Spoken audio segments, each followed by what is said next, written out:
Alright, this is Quadratics by Kyle Bowie and me, Josh Williamson. Kyle, what is a quadratic?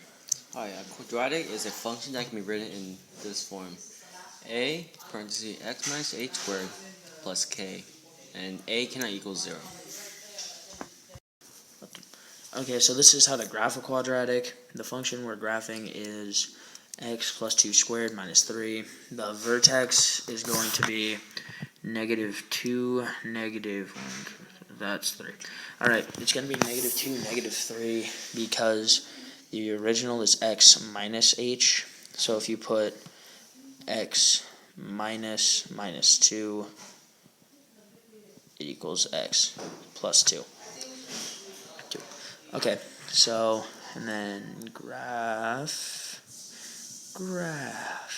Hey, that's a decent parabola for me. So if it's a 1/2 x, it's going to be wider, or if it's any fraction. If it's a 2x, it's going to be a, whoops, didn't get to the vertex there. But if it's more than 1, it's going to be a sharper parabola than your original one. Okay, so now we're going to start factoring. I will take this problem right here, and then since we need to factor this, we just take the two parentheses and then say equals 0. Since this is x squared, we just put x right here. Now we need two numbers that will multiply to 5 but add up to 4. So 5 and 1 should work. And since the 5 is negative, since -5 is like negative, one of the numbers is positive, one of them is negative. So since the 4 is positive, the 5 has to be the positive one, and the 1 has to be negative, since 5 minus 1 equals 4. Now we set them to equal 0, so x plus 5 equals 0, x plus minus 1 equals 0. So x equals -5, and x equals 1. Now we need to check them because sometimes not all the numbers will match up and fit to the answer.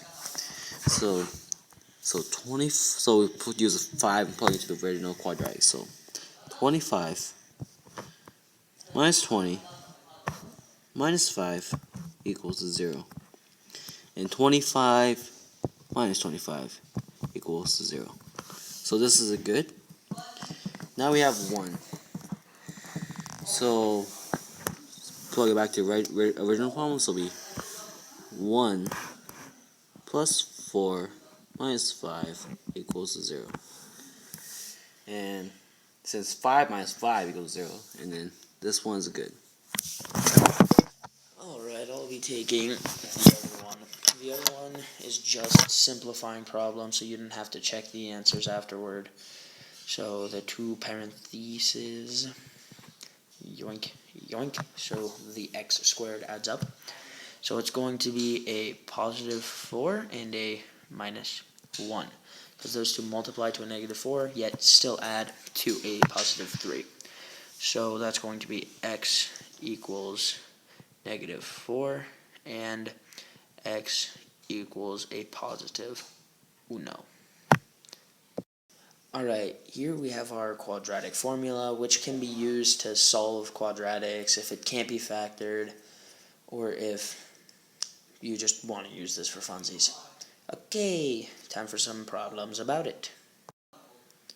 Alright, so we have, say, x squared minus 3x plus 2. So in the quadratic formula, you probably saw that it was -b plus or minus square root of b squared minus 4ac in that line, all over 2a. So our a, b, and c, a equals 1, b equals -3, and c equals 2. Un momento, por favor. Negative 3. Okay, so it's going to be it's going to be 3 plus or minus the square root of negative 3 squared minus 4 times 1 times 2 over 2 times 1. It's going to be 3 plus or minus the square root of 9 minus 8 over 2. So that's 3 plus or minus square root of 1 over 2. 3 plus 1 over 2, 4 over 2 equals 2. So that's one answer. The other one is going to be 3 minus 1 over 2, so that's 2 over 2 equals 1. That's our other answer. Okay, some common mistakes that people could have is if they don't do their multiplication correctly of the 4AC or something like that, or if they forget that it starts off as a negative b, or if they just completely mislabel, or if they completely just get these three completely mislabeled, that will really mess them up on this. So don't do any of those. Alright. Alright, now this is the third way how you can solve quadratics. So complete square is basically trying to force a perfect trinomial, make a perfect trinomial and then solve it, since sometimes factoring will not work. So you set this equal to 0, move the a to the other side, so it will be x squared minus 6x, leave some room, and set equals negative 8. Now we have 6 here. To make the last number, to make a perfect trinomial, so we take negative 6, divide by 2, so that'll be negative 3, and we square it, so that's plus 9. So we have to do one side, we have to do the other side, so plus 9 to this side. So now we can factor it now. So it'll be a perfect trinomial. So it'll be x minus 3 squared equals to 1. To solve it, now we just take the square root of both sides. That'll be x minus 3 equals plus or minus 1. And then take 3 to the other side, it'll be x equals, so it'll be 3 plus 1 or 3 minus 1. So it'll be 4 or 2. And that's a wrap. Pretty much, yeah. The end has come of this amazing video. I hope you guys learned something from us trying to explain quadratics to you guys. And, Probably didn't. And hope you learned something about solving it, or what it's about, or how to graph one. And this is Kyle. And Josh. And see you again.